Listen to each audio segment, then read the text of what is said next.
Un document du plan national stratégique de lutte contre le VIH-Sida qui fait un peu. Est-ce qu'on peut savoir le contenu de ce document? Merci. Le CNRS vient d'élaborer le 4e plan stratégique de lutte contre le sida pour les années 2016-2020 parce que l'ancien plan stratégique 2012-2015 est arrivé à terme. Et en partant de résultats acquis dans la mise en œuvre de l'ancien plan stratégique 2012-2015, nous avons pu analyser les forces et faiblesses de la mise en œuvre et bâtir un nouveau document, un nouveau plan stratégique pour les années 2016 et 2020. Et ce plan stratégique s'articule autour de 3 axes principalement. C'est la prévention, et en matière de prévention, le CNRS veut amplifier les résultats déjà obtenus dans la prévention.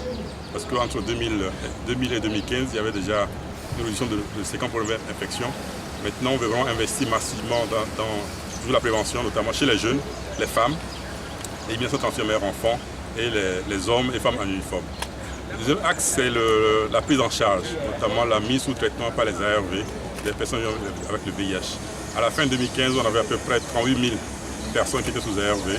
On veut d'ici 2020 doubler ce chiffre, arriver à 80 000 personnes sous ARV.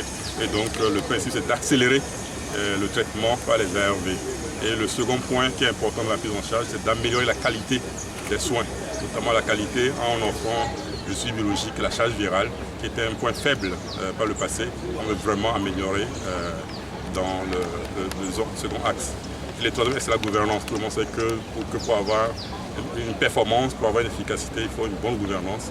Une bonne gouvernance suppose une bonne gestion des ressources qu'on a mobilisées, une bonne gestion des médicaments et une bonne coordination de tous les acteurs, le secteur public, santé, non-santé, la société civile, les religieux, les partenaires techniques, pour que nous tirons dans le même sens pour que d'ici 2020, les résultats qu'on attendait puissent être au rendez-vous. Donc voici globalement le contenu de ce plan stratégique qui vient être validé ce jour par toutes les parties prenantes. Nous savons que tout ceci n'est qu'une prévision. Est-ce que vous disposez du budget maximum pour pouvoir arriver au bout de tout ce que vous avez prévu? Merci. Je pense que, comme on l'a dit, évidemment, comme tout plan, il y a un budget. Et comme on l'a montré, on a un gap actuellement, mais qu'on pense combler. Parce que la première année, on a un gap à peine de 4%, qu'on peut combler facilement. En 2017, on a un gap de 12%. C'est à partir de la 3e année qu'on a un gap un peu plus important. Mais ce document constitue un plaidoyer. Nous avons élaboré un plan de montée de ressources et nous comptons sur notre partenaire principal, notamment le gouvernement qui finance la SADARV et le Fonds mondial de lutte contre le sida, qui à partir de 2018-2020, il y aura un nouveau cycle et ce nouveau cycle va nous permettre de mobiliser des fonds additionnels par rapport au financement de l'État pour combler les gaps.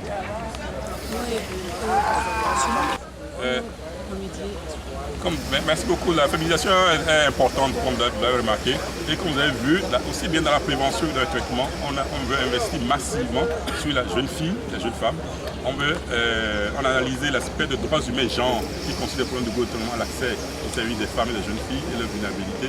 Et en prenant en compte ces aspects, en collaboration avec la société civile et aussi la protection de la femme, on espère commencer par réduire le fardeau de ces problèmes de violence sur les gens et les aspects de droits humains pour améliorer la violence de la femme et donc réduire la transmission aussi mère-enfant. Parce que c'est parce que les filles sont infectées qu'elles transmettent le VIH à leurs enfants. Et donc en agissant sur les jeunes filles très tôt pour qu'elles ne s'infectent pas, en agissant sur les femmes enceintes, sur le possible qui viennent dans les centres, on peut réduire le poids chez la femme, la jeune fille et les enfants à naître. 3 régions ciblées, 3 régions sont prioritaires, mais toutes les régions sont ciblées parce que toutes les régions sont infectées, mais comme on l'a vu, la région Lomé commune, maritime, constitue pratiquement 80% du poids de l'épidémie. C'est pour ça qu'on veut mettre l'accent sur les 3 régions.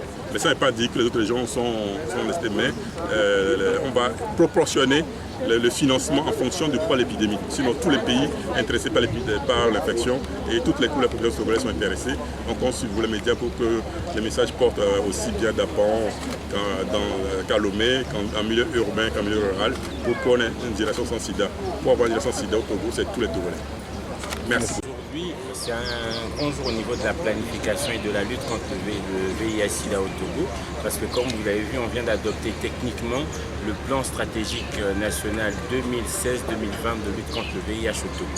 Ce plan est un plan charnière qui pourra, si on arrive à atteindre des objectifs assignés, d'ici 2020, parler de l'élimination du VIH au Togo en 2030.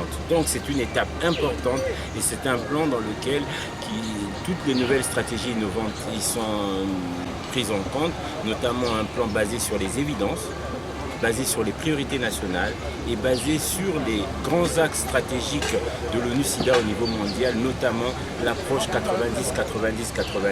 qui prend en compte le dépistage, le traitement et la qualité du traitement qui est une charge virale indétectable. Alors, qu'est-ce qui sera fait concrètement en juin 2016? Vous l'avez évoqué aux États-Unis. Alors, en juin 2016, justement, vous savez que le NUCIDA a développé sa stratégie 2016-2020.